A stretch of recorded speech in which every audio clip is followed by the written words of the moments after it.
Olá, antes de tudo, obrigado pelo convite. O tema é extremamente atual, e é extremamente atual, entre outras coisas, pelo esquecimento. Né? Lamentavelmente, isso, pelo esquecimento, pelo apagamento e pelo silenciamento desse tema, particularmente em relação aos povos originários, aos povos indígenas brasileiros. A ditadura ela foi muito perversa em todos os aspectos, incluindo aí a tortura generalizada, principalmente no caso das mulheres, né, com as mais diversas formas de tortura contra o corpo feminino, mas também contra os filhos das mulheres que estavam presas. E eu estou falando isso por quê? Porque a ditadura assumiu várias vertentes, né, de atrocidades que foi cometendo.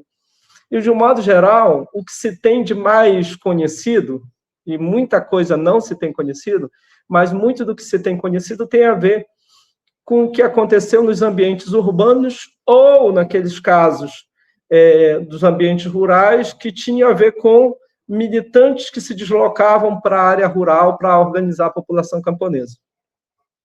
Mas no caso dos povos indígenas, isso tudo que eu poderia citar aqui para vocês, de vários casos, isso tudo foi muito mais gritante e os números são muito maiores. Então, durante a ditadura, a construção de obras, principalmente estradas, no Brasil afora, mas com destaque na região amazônica, é o caso da construção da rodovia Transamazônica, da Perimetral Norte, da BR-163, que liga Cuiabá a Santarém, no Pará, da 174 ligando Manaus a Boa Vista, entre outras rodovias, elas provocaram um genocídio e um etnocídio sobre os povos indígenas dos mais terríveis.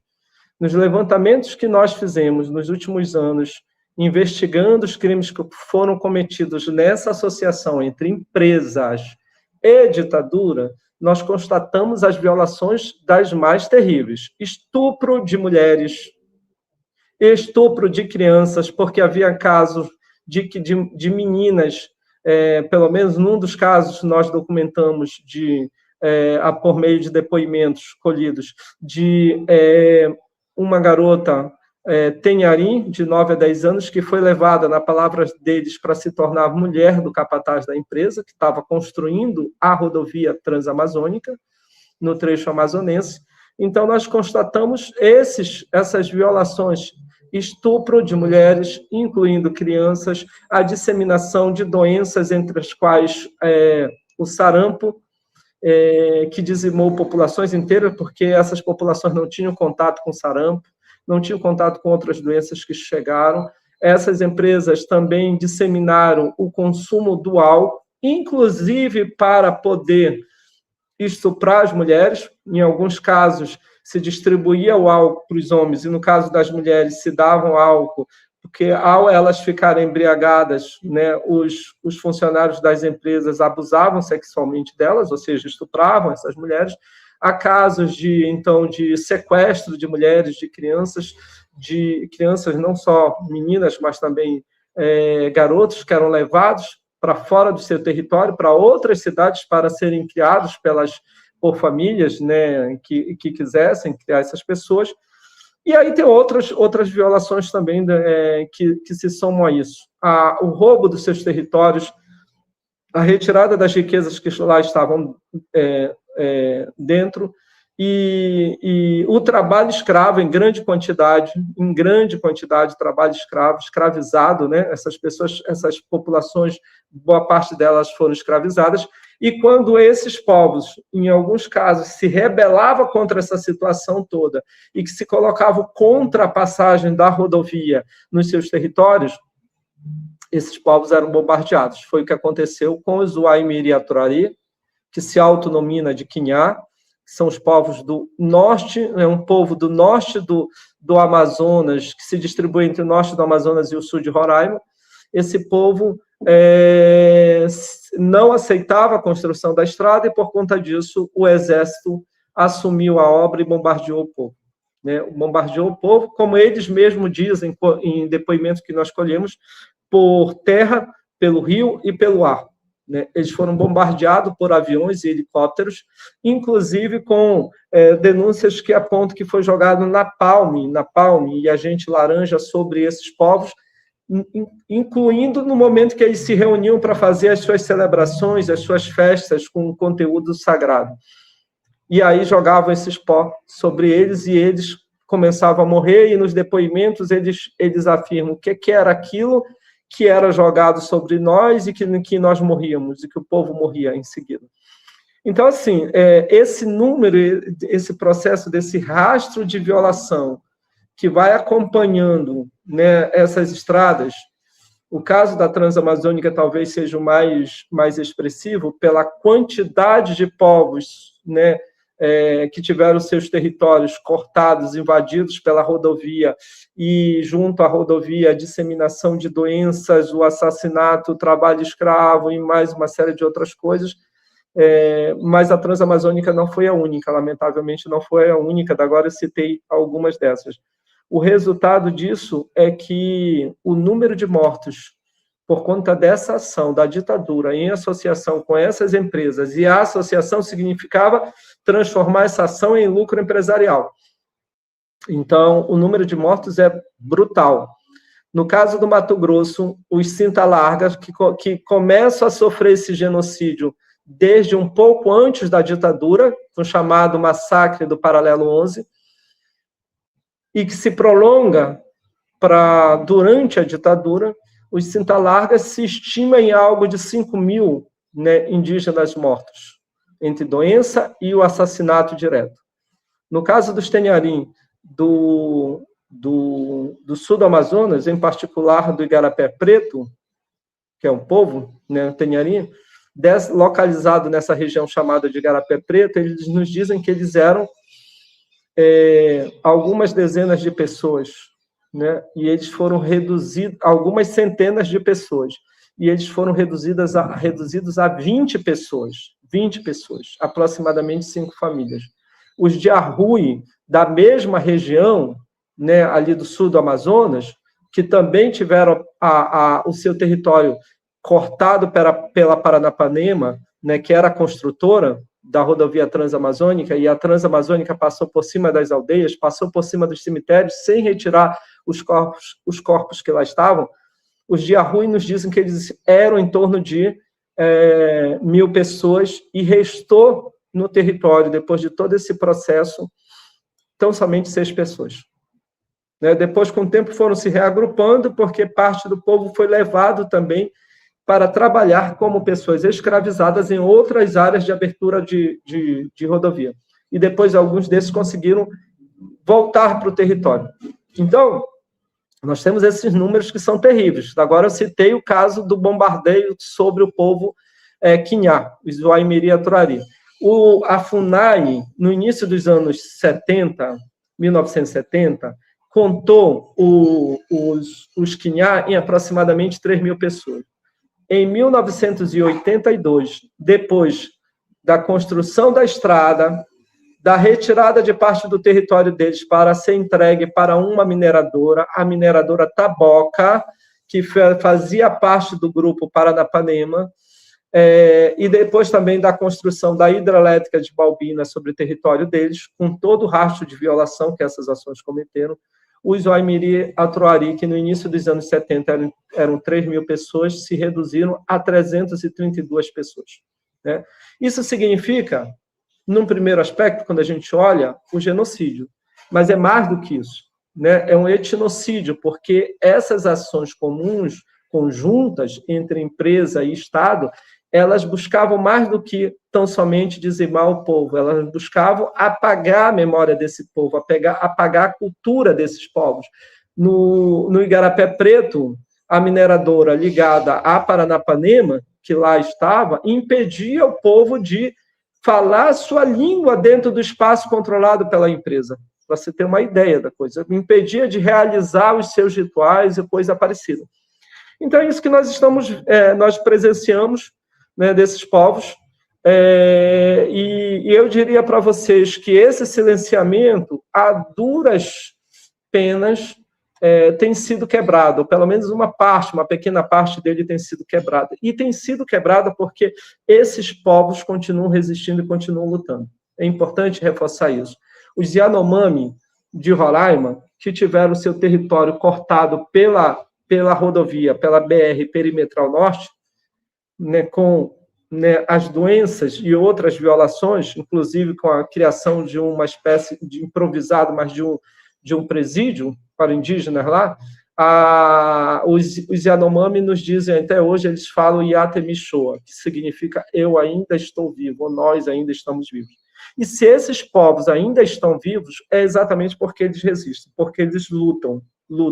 E essa luta se apresenta hoje exatamente nessas ações que buscam a reparação pelas violações cometidas contra esses povos, e entre essas ações que se coloca hoje, a possibilidade da criação da Comissão Nacional Indígena da Verdade, mesmo que o governo Lula tenha se posicionado até o momento contra a criação da Comissão Nacional Indígena da Verdade.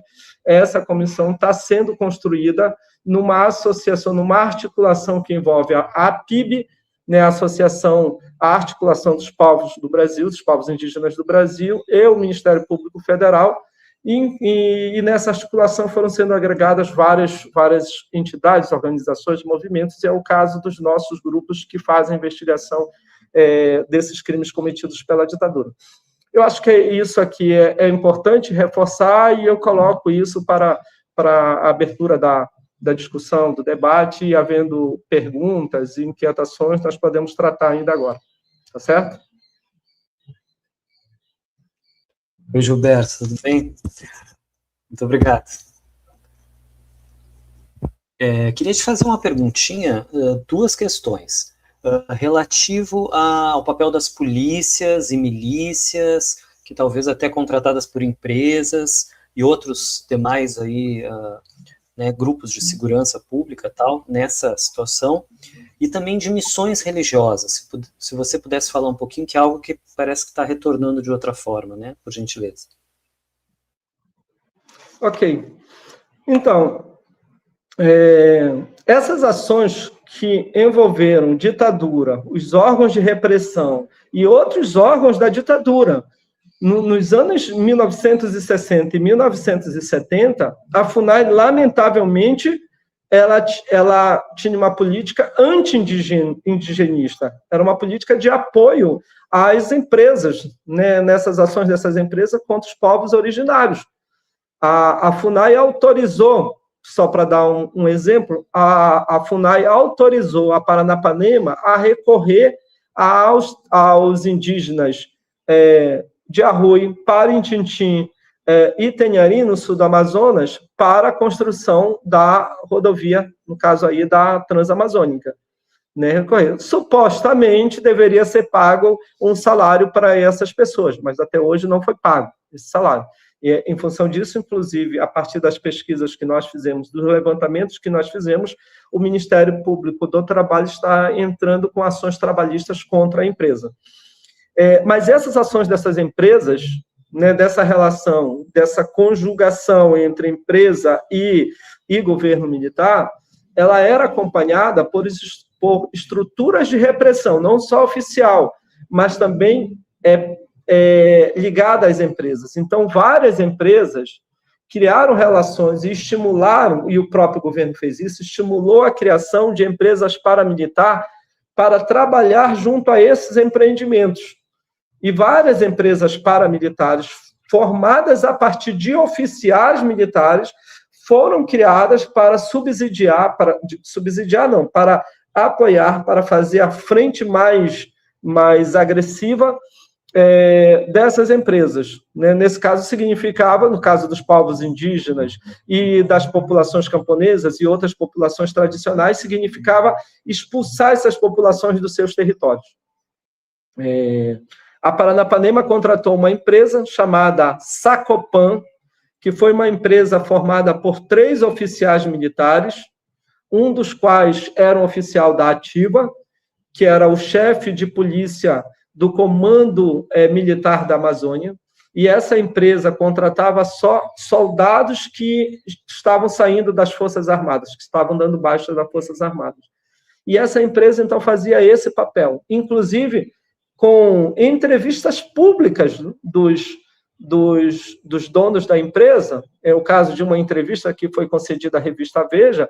Ele diz que eles infiltravam agentes dele, olha as expressões, agente deles dentro da comunidade, no primeiro momento, para mapear, fosse um garimpo indígena, fosse uma população camponesa, ou tentar ver uma aproximação com populações indígenas. Eles infiltravam a gente deles primeiro lá, para mapear quem eram as lideranças, qual era o grau de organização deles, para que depois eles fizessem ação.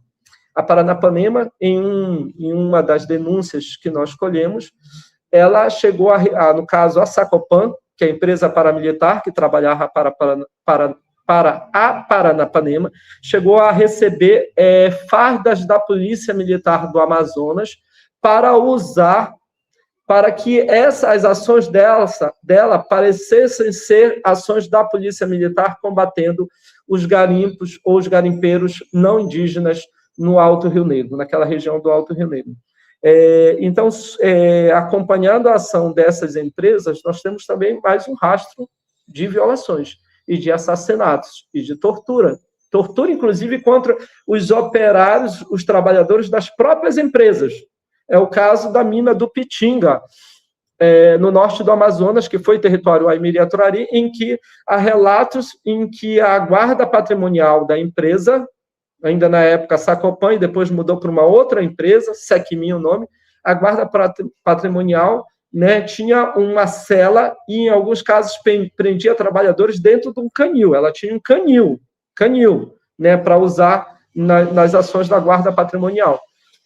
E outro relato se aponta que teve um trabalhador que eles estavam batendo nele, querendo que ele confessasse algo, que ele não confessou, eles retiraram a unha dele, extraíram a unha dele. Naquele momento, além de extrair cassiterita, a Taboca Paranapanema, também extraía ouro e outros minérios lá naquelas regiões. Essa trajetória dessas empresas foi acompanhada da ação de determinadas organizações religiosas, né? No caso das organizações católicas, elas já tinham um rastro lamentável de ações também contra esses povos.